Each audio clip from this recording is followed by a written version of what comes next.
पर्व न्यूज। आरंभ एका नव्या पर्वाचा।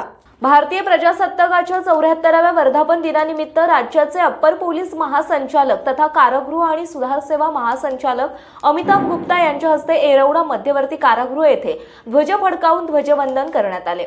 यावेळी कारागृह विभागाचे विशेष पोलीस महानिरीक्षक डॉ. जालिंदर सुपेकर, पश्चिम विभागाच्या कारागृह उपमहानिरीक्षक श्रीमती स्वाती साठे, कारागृह अधीक्षक सुनील ढमाळ आदी उपस्थित होते। या कार्यक्रमात श्री गुप्ता आणि डॉ. सुपेकर यांच्या हस्ते 26 जानेवारी करिताचे कारागृह विभागातील राष्ट्रपतींचे गुणवत्तापूर्ण सेवेबाबतचे राष्ट्रपती पदक जाहीर झालेले 9 अधिकारी कर्मचारी, यात तुरुंगाधिकारी श्रेणी 1 रुक्माजी भूमन्ना नरोड, सुनील यशवंत पाटील, सुभेदार बळीराम पर्वत पाटील, सुभेदार सतीश बापूराव गुंगे, हवालदार सूर्यकांत पांडुरंग पाटील, नामदेव संभाजी भोसले, संतोष रामनाथ जगदाळे, नवनाथ सोपान भोसले, विठ्ठल श्रीराम उगले यांचा सत्कार करण्यात आला। या प्रसंगी येरवडा मध्यवर्ती कारागृहातील उपाधीक्षक श्रीमती पल्लवी कदम, बीएन ढोले, रवींद्र गायकवाड, मंगेश जगताप, वरिष्ठ तुरुंगाधिकारी आनंदा कांदे तसेच कारागृह मुख्यालयातील आणि येरवडा मध्यवर्ती कारागृहातील अधिकारी कर्मचारी उपस्थित होते। महाराष्ट्र कारागृह विभागाचा देश पातळीवर सन्मान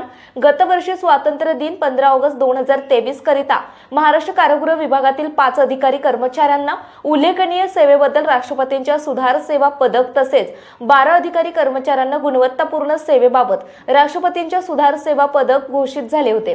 त्यामुळे एकूण 17 अधिकारी कर्मचाऱ्यांना राष्ट्रपती पदक घोषित होण्याचा विक्रम महाराष्ट्र कारागृह विभागात घडला होता।